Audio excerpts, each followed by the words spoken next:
भाई अब तस्वीर बिल्कुल साफ होती जा रही है। आईपीएल में नहीं खेल पाएंगे तो पाकिस्तान सुपर लीग का रास्ता खुल चुका है और यही वजह है कि इस वक्त बांग्लादेशी क्रिकेटर्स को लेकर एक नई बहस शुरू हो गई है।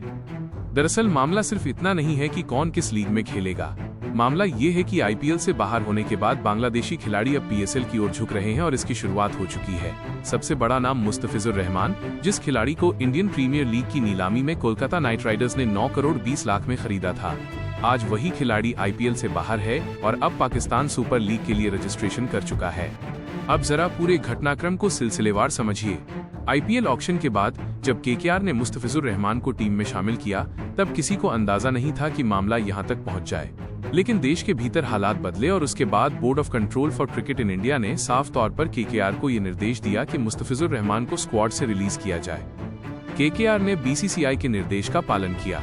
न कोई बहस, न कोई टालमटोल, मुस्तफिजुर को टीम से बाहर कर दिया गया। यहीं से शुरू हुआ असली तूफान। इस फैसले के बाद क्रिकेट जगत में हलचल मच गई। बांग्लादेश में इसे अपमान के तौर पर देखा गया। वहीं भारत में ये साफ संदेश गया कि लीग भारत की है, फैसले भारत के हित में होंगे।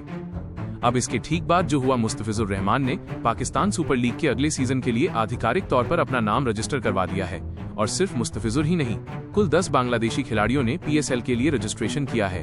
ध्यान देने वाली बात यह है कि पीएसएल के लिए रजिस्ट्रेशन की आखिरी तारीख 20 जनवरी तय की गई है और उससे पहले ही बांग्लादेश के कई बड़े नाम इस लिस्ट में शामिल हो चुके हैं। आइए अब उन नामों पर भी नजर डालते हैं। मुस्तफिजुर रहमान के अलावा तस्कीन अहमद, शाकिब अल हसन, रिशाद हुसैन और तंजीद हसन तमीम, इन सभी ने पीएसएल के लिए नाम भेज दिया है। यानी साफ है कि आईपीएल का दरवाजा बंद होते ही पीएसएल को एक विकल्प के तौर पर देखा जा रहा है।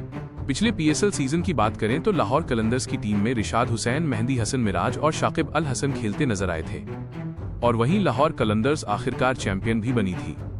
इसके अलावा लिटन दास कराची किंग्स की टीम से जुड़े थे और नाहिद राणा को पेशावर ज़ल्मी ने चुना था। हालांकि नाहिद राणा को पूरे टूर्नामेंट में एक भी मैच खेलने का मौका नहीं मिला। लिटन दास की कहानी भी अलग रही। चोट के कारण उन्हें बीच टूर्नामेंट भारत बल्कि पाकिस्तान छोड़कर वापस लौटना पड़ा। अब सवाल उठता है, क्या आईपीएल से बाहर होना बांग्लादेशी खिलाड़ियों के लिए नुकसान है? साफ जवाब है, पैसा शायद मिल जाए, लेकिन आईपीएल जैसी ग्लोबल वैल्यू, एक्सपोजर और क्वालिटी क्रिकेट पीएसएल नहीं दे सकता। और यही वजह है कि आज भी दुनिया की सबसे बड़ी लीग आईपीएल ही मानी जाती है। भारत ने किसी खिलाड़ी को रोका नहीं। भारत ने सिर्फ ये कहा कि परिस्थितियां अगर देश के खिलाफ जाती हैं तो फैसले देश के हित में लिए जाएंगे, और यही हुआ।